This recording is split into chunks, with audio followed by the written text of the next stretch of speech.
The release of the Nintendo Switch is finally here, we finally have our hands on it, and there are definitely some things that you should know to get you started with it. I'm Andrew the New Guy, and today in Game Ranks, we're here to talk about 10 Nintendo Switch quick tips you may not have known.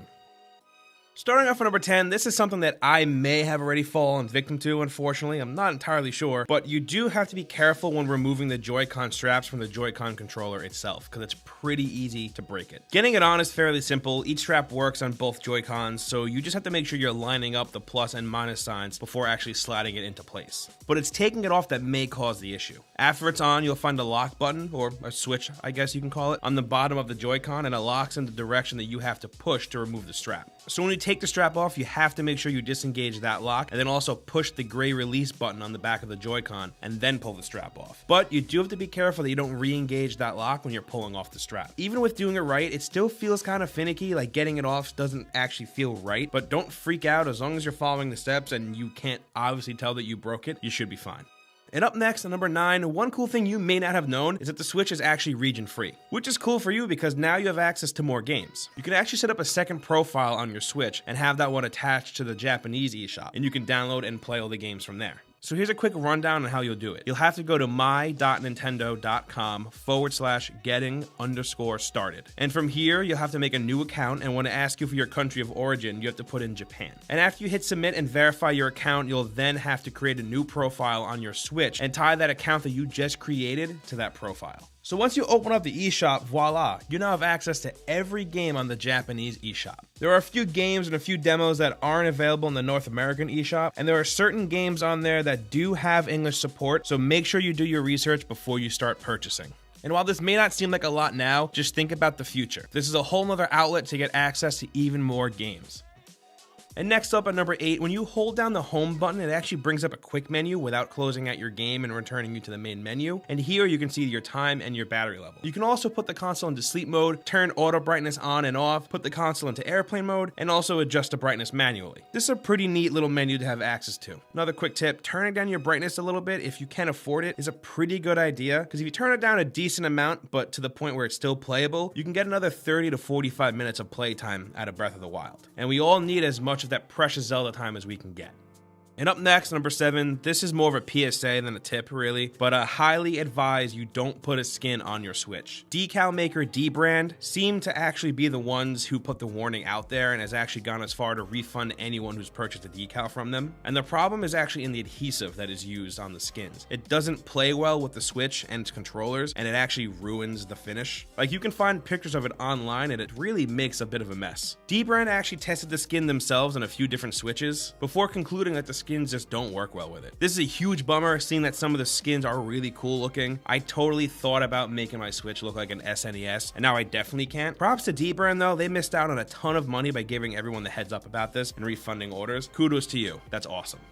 Next up at number 6, we've all known for a bit now that you can share games that you bought with other players, but we finally have the details on how it works, and it is a bit limited. First off, if you have different profiles on your console, any games that were purchased on that console can be shared with every other profile. So that's cool. If your console is being played by multiple people in the household, you can all share the games that you all buy. But sharing between different consoles works a little bit different. There is some small print to look at. In order to play a digital game on another console, you have to deactivate the original console from being your active one, and then you have access to the game on the second console, and you can only play it on that console that is now the active one. So it is kind of a bummer how sharing works. It doesn't work exactly how we probably would have liked it to, but it's really not too much of a deal breaker. But at least you can share games that you purchase between the profiles on your console. I think that's a pretty neat thing to have. And at number 5, I'm sure you already know this, but the Switch supports microSD cards, but there are some little things that you may not have known about it. For one, the card sits behind the kickstand, which is kind of an odd place for it. So when the kickstand is out and being used, the card behind it is actually exposed, which bothers me a little bit, but then again, I am a crazy paranoid mess, so that is something that will bother me. And the Switch also supports high capacity micro SD cards that don't even exist yet. So that's pretty cool. Nintendo did future-proof the system in that aspect. One thing you definitely need to know though is that you can't share micro SD cards between different consoles. If you do try, the Switch will tell you that that card is being used with another console and you have to format the card to use it on a new one. You also can't copy game save files from the console to the card. Actually, you can't transfer your saves from the console at all. So you can't transfer your saves or back them up to anything. So don't lose your Switch, because if you do, you'll be losing all your saves. Next up at number 4, there's definitely some things you need to know about the charging situation with the console overall, Joy-Cons included.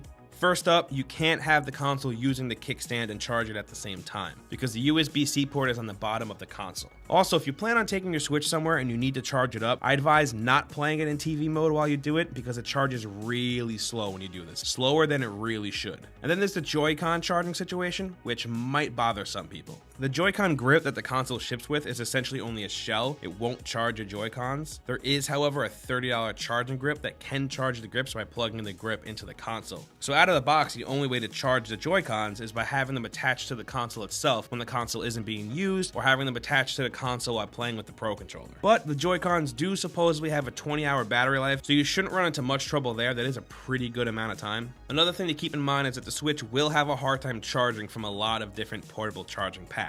If you're charging it while it's in sleep mode, you shouldn't really have too much of an issue, but if you're going to be playing and charging at the same time, that's where you'll run into trouble. The Switch ships with a 15-volt power cable, so it's safe to assume the console needs at least in that range to actually get power, so you'll need a portable charger that has a higher voltage that can handle the 15-volt power cable. But like I said, if you're on the go, as long as you're charging it when it's in sleep mode, you really shouldn't have much of an issue.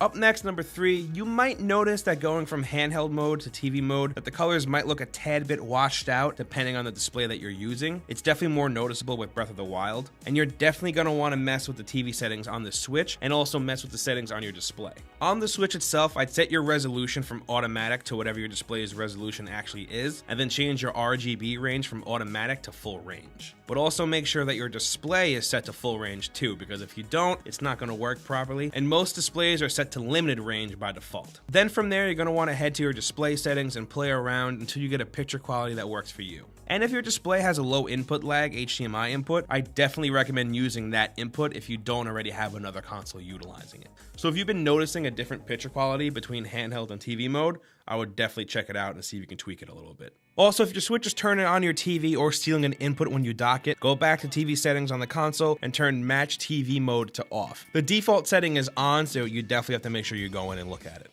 This should solve that problem. And up next, number 2, the folks over at Glixel pointed this out, and this is something huge, and it's probably in your best interest to invest in a screen protector. If you head over to Glixel and check out their article about it, you can see that their Switch has gathered some pretty serious scratches on the bottom left-hand corner, and they're saying that it's from the dock. It's pretty easy to miss the USB-C port on the dock, so you do usually have to jiggle it until it clicks into place. And even if you do it carefully, you'll still eventually happen to scrape the console against the dock. So a screen protector is definitely a good idea if you don't want to scratch up your console. And if for some reason you can't get a screen protector right away, there are some quick fixes you can find online. Me personally, I laid a microfiber cloth on the inside of the dock so the front of the console has something besides plastic to go up against, and I think this will work until my screen protector comes in. So definitely be wary of when you put your console into the dock. And finally, at number 1, just some quick little things to wrap up with quick. If you tap the battery icon on the home page, it'll give you the battery percentage, or if you hit the ZL and ZR buttons, it'll do the same thing. But if you don't like looking at your battery percentage that way, you can go into settings, and there's an option to turn on, so you can have the percentage shown at all times on the home screen.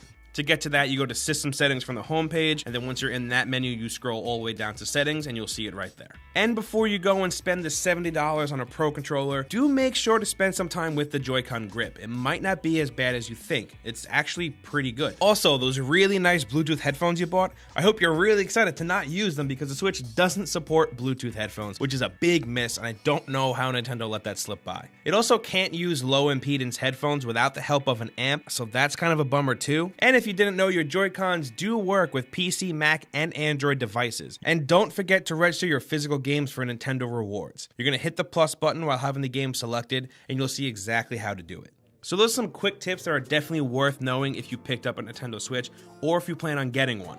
But I want to hear from you guys. Meet me down in the comments. If there's anything I missed, please let me know. And if you have any other quick tips that you might want to share with a fellow commenter, go ahead and do it. And hitting that like button really helps us out. And if you didn't know, we put up videos like this every single day, and the best way to get them is with a subscription to the channel. And once again, I'm Andrew the New Guy, and I'll see you guys next time right here on Game Ranks.